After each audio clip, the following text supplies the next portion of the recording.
To the south now, and it's time to introduce our Hutt Valley Rose, Esther Welsh. The height's pretty good? Right. Hello, everybody. Especially with heels. Okay, makes me feel short. Shall we start? Let's get underway. The stunningly obvious question, tell us something about yourself. Hi, so I'm Esther. I am 22 and I'm a nurse at Hutt Hospital. So I've been working for about 2 years now. Before that, I grew up in Wellington but moved out to Hutt Valley and live in Hutt, right by the beach at the moment, which is very cold, so always coming through. My Irish ancestry comes from my great-grandfather who was in Ballymena, and he came over to New Zealand in 1905. Went back to Ireland and fought in a war for the Irish war horses, but then came back to New Zealand and... Sorry, just go back. What was the name of the unit? I came across this in the profile, and I had to do a little research because I didn't believe it. But it's true. Yeah, so it's the Irish Horse Regiment. So in the end he graduated to a marshal, Lance Corporal, there we go, and so he was in charge of a small regiment, worked the horses and also rode the horses and fought with that as well.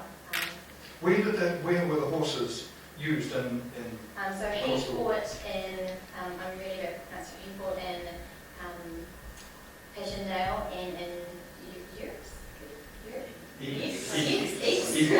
So I don't know how it's spelled. on the Western Front in Europe. Front, yeah. Because of course the New Zealand army sent 4,000, 10,000 horses to the Middle East, none of whom came home, in contrast to most soldiers.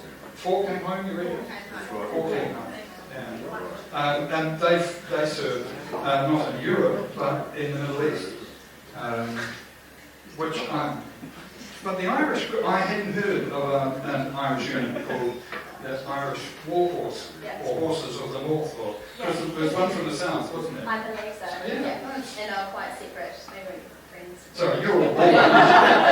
You're all bored with this First World War stuff. It just happens to be a hobby of mine at the moment. So we'll come back to you because this is about you. This is your chance. You have some quite specific plans for your nursing future, don't you? That's correct. So tell us about those. So at the moment I'm working in MAPU, Medical Assessment Planning Unit, and it's a short-stay medical ward attached to the emergency department, so we deal with medical patients.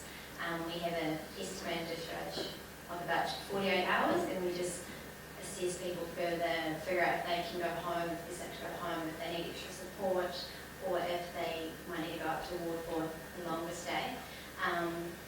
And so I've been there for 2 years, and I've learned so much from it, like it's crazy, but my plan at the moment is to scare myself a little bit, completely change city, completely change country and hospital, and go to Melbourne next year.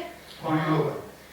I have a friend in Melbourne and she's just convinced me, she keeps going, come visit me, come visit me, come live with me. Like, I could actually do that. So there's a bit of security with someone that you know. Just one. Another nurse? No, she's studying art history. But, having one person there really helps. And Melbourne apparently is like a bigger Peter Wellington, slightly warmer, better coffee, better shopping. Well, like it's bigger. It doesn't have earthquakes. That's pretty sure. I noticed also that your dad was born in Martin in the Rangiteke and your mum in Whakatane, but the family now live in Wellington City. Correct. So that suggests to me a small country town background. Do you ever see yourself not living in Melbourne but going back to living in a small New Zealand country town? Does that appeal? It does actually. How I got into nursing, I read some books, some fictional nursing books about Sue Barton, and one of my favourite books of hers, there's about 6 of them, was when she was a practice nurse in a rural community, and from that it's made me very passionate and wanting to end up there. But at the moment I don't feel I have enough skills to have that autonomy. I still feel like I need a lot more to learn before.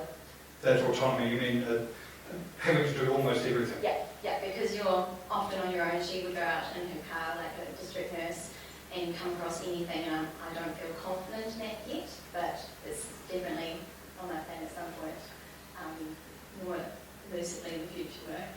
Sometime away. Sometime away. Okay. I'd like to finish with a question that goes right to the heart of the Rose contest. And so what I'd like to ask you is what you see as being the key requirement, or requirements, plural, of a New Zealand Rose selected to represent New Zealand's Irish community. Well, I've got an amazing role model, Lisa here, who's taught me a lot, so she's definitely a requirement. Being really sure of both your Irish and your New Zealand descent, I feel is very important, because you're not either or, you are both. Although I feel like I'm still learning about my Irish heritage and things, and that's what this competition has really allowed me to do. I've done so much research and found out some fascinating things about my great-grandfather and what he was like and things like that. So that's one thing. And then like just being a people person, being able to talk to anybody and, different ages, different backgrounds, and accepting everybody for who they are. Gee, shucks. She can talk to me. Ladies and gentlemen, that's a lovely note